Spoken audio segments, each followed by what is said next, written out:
আমি চলে এসেছি আরো একবার শতদলের মাঠে, বারাসাত চাপাডালি শতদলের মাঠ। কালকে শুরু হয়েছিল ফুটবল খেলা, আজকেও চলছে, একদম রণংদেইতে চলছে। আমরা এখানে দেখতে পাচ্ছি রেফারি থেকে শুরু করে যারা কার্যকর্তা, তাদের মধ্যে আমাদের রাজীব দা এসছে। আমি রাজীব দাকে জানার চেষ্টা করব, রাজীব দা আজকের তাহলে কি ফুটবল খেলা কটা পর্যন্ত চলবে? একই ফুটবল শুরু হবে। আজকেও আমাদের 12টা মানে 6টা খেলা আছে, 12টা টিমের খেলা আছে। আজকেও 12টা টিমের খেলা আছে। আজকেও 12টা টিমের খেলা। কটা পর্যন্ত চলবে তাহলে? এবারে খেলা শুরু হতে হতে একটু দেরি হচ্ছে, আমাদের একটু লেট হয়ে যাচ্ছে, যে দুপুরবেলা একটু প্লেয়াররা আসতে একটু ইয়ে হচ্ছে। শুরু হতে তো মোটামুটি কালকে যেমন 10টার মধ্যে শেষ হয়েছে, আজকেও 10টা।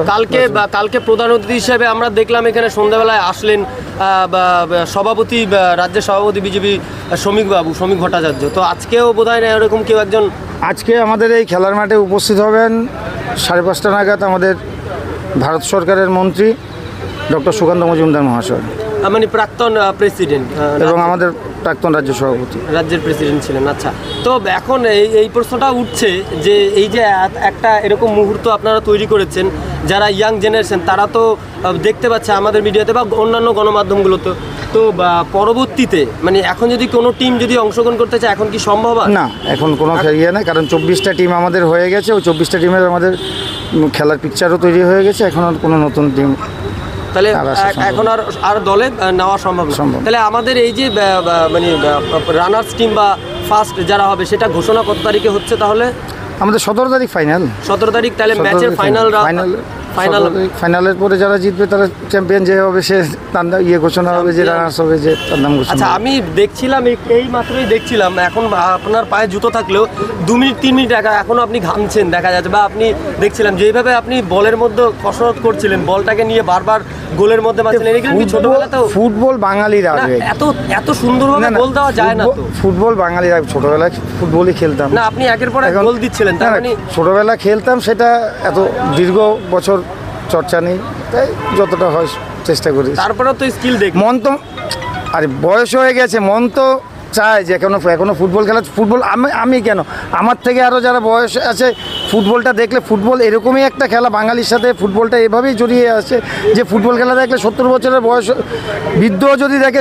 তারও ইচ্ছে হবে গিয়ে, মন চায়। হয়তো শরীর পারমিট করে না, কিন্তু মনটা ফুটবল এমনই একটা জিনিস যে পায়ে লাথি লাগার সাথে সাথে আমাদের যে হরমোনিক্যাল ব্যাপারগুলো, যেমন বলা যায় যে মানে একদম পিটুইটারি গ্ল্যান্ডটা আমাদের সতেজ হয়ে ওঠে, আনন্দ, ওটা সায়েন্টিফিক ব্যাপার। হ্যাঁ, এবার আনন্দ পায়। তো এবার বাচ্চারা তো ওই আনন্দটা এখন মোবাইলগামী হয়ে গেছে।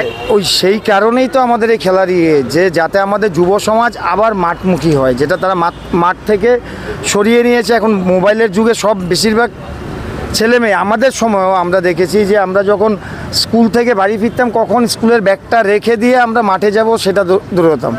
কিন্তু তারপরে সমাজ পরিবর্তন হয়েছে, এখন মোবাইলের এসে এখন যুব সমাজ মোবাইলের প্রতি আসক্ত বেশি হয়ে গেছে। সেই যুব সমাজকেই যাতে আবার মাঠমুখী করা যায়, তারই একটা প্রচেষ্টা এই নরেন্দ্র কাপ। আচ্ছা, এই যে যারা এই ছোট ছোট বাচ্চারা যারা এইভাবে ভুগছে, একরকম আসক্তিতে ভুগছে, মানে ফোনের আসক্তি, ফুটবল খেলছে কিন্তু ফোনে খেলছে, সেই সব মানুষ বাচ্চাদের তারা মাঠে আসার উদ্দেশ্যে কি বলবে? গার্ডিয়ান সবার বাচ্চাদের আবার মাঠমুখী করুন। খেলাধুলা করলে ফুটবলের তো একটা আলাদা, বাঙালির আবেগের সাথে ফুটবল জড়িয়ে আছে, ওটা তো একটা আলাদা আছে। ফুটবল খেললে নিয়মিত ফুটবল খেলে শরীরচর্চাটা হয়, শরীরের ইয়ে থেকে বাচ্চাদের, আমাদের এখন শুধু এখানে কেন সব জায়গাতে বাচ্চারা এখন শুধুমাত্র মোবাইলের প্রতি আসক্ত হয়ে গেছে। তাদেরকেই আবার মাঠমুখী করার জন্য আমাদের এই প্রচেষ্টা। বাচ্চাদেরকে মাঠমুখী করার জন্যই এই প্রচেষ্টা, এক কথায়। আর একদমই এই কথাটা খুব সত্য কথা, বিবেকানন্দের কথা অনুযায়ী, যে আগে গীতা পাঠ করবে অবশ্যই, কিন্তু আগে ফুটবল খেলা উচিত। কারণ ফুটবল খেললে যে শারীরিক এবং বৈদিক যে থিঙ্কিং, সেটা যদি বিকাশ ঘটে, তাহলে অবশ্যই ফুটবল খেলা উচিত। তো ফুটবল খেলুন, আসুন শতদলের মাঠে। ক্যামেরায় রানা আদার সাথে আমি ডিবাসু, বিবিটিভি বাংলা।